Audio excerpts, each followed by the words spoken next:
Hello, I'm Joshua Wyatt Dilley, and today I'm going to show you how to do a keyword search using EBSCOhost. EBSCOhost is a collection of databases where you can find reliable information about a variety of topics. And as a WKU student, you have access to EBSCOhost through WKU libraries. Knowing how to operate EBSCOhost is important because regardless of your major, every college student will need to do research at some point. In college, that research often has to be scholarly or peer-reviewed, and if you are unfamiliar with that term, it simply means that the information in the article has been evaluated by professionals in that field of study, and those professionals have confirmed that the information is accurate. Most, if not all, college students are familiar with using public search engines such as Google. However, Google cannot provide a reliable source all the time for scholarly texts and resources. So before we use EBSCOhost, we need to develop a research question. And for the purpose of this video, my research question is, how does reading digital texts affect student comprehension? From this research question, we will pull out certain words that we find important, and these are what we will call the keywords, and we will use these keywords for our search. From this sentence, I can pull out the words digital, student, texts, comprehension. One more thing about EBSCOhost before we go is that EBSCOhost uses what are called Boolean operators. Boolean operators are words such as and or. The difference in these terms is that and combines our keywords. So if we search digital and texts, then we will only see the results which contain both words digital and texts. If we use the Boolean operator or, it will broaden our search results, and EBSCOhost will show us the results of all the articles containing either digital or texts. Now on to EBSCOhost. So we'll start by going to the WKU homepage, and from there we will click Academics, and in the middle of the middle column we have the link for Libraries. And once we are at the WKU Libraries homepage, we will click Databases, which is right below the search bar. And now from here we can search for any database that we would like. And since we're going to be searching EBSCOhost today, we click E, and EBSCOhost is the top database.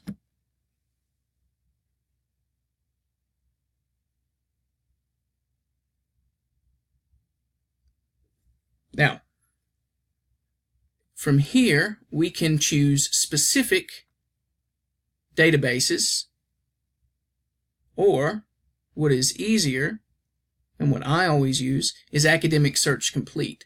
And Academic Search Complete will search all of the databases available within EBSCOhost. So usually by default it's already selected Academic Search Complete, but if it's not, you can click this box here and then click Continue.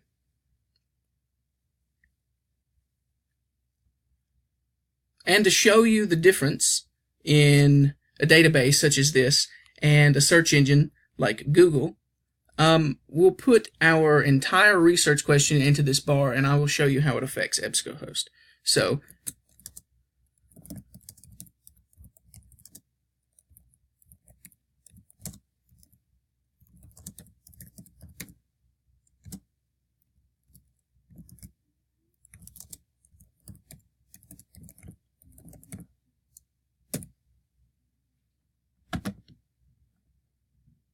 and we see no results were found. And that's because EBSCOhost searched for this exact question.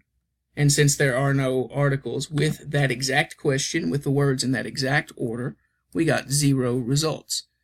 But here is how it displays the results if we use our keywords. So, student, text, digital. And if we have more than 3 keywords, we can add a line here, with this little plus sign, comprehension. So if you notice here, we have the Boolean operator and selected. Click search. 186 search results, okay? So EBSCOhost is showing only the articles which contain all 4 of these keywords. So if we change a Boolean operator, let's change it to OR, and let's do that for all of them so you can see the difference in the search results.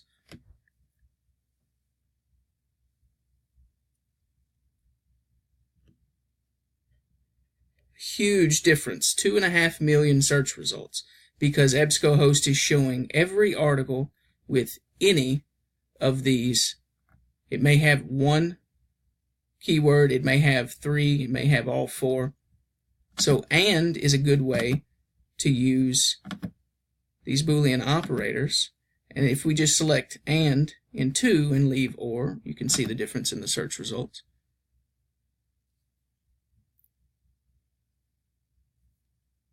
Okay, so 46,159. So a lot more narrow than the 2.5 million, but not near as narrow as the 186.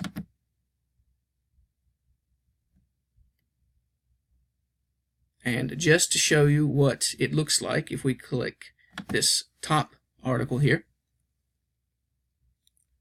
you can see over here to the left we have a table of contents, and this is full text. And when the text pulls up, here we have the option to print, or you can read it here. So I hope this helps with your research projects in the future. Thank you, and have a good day.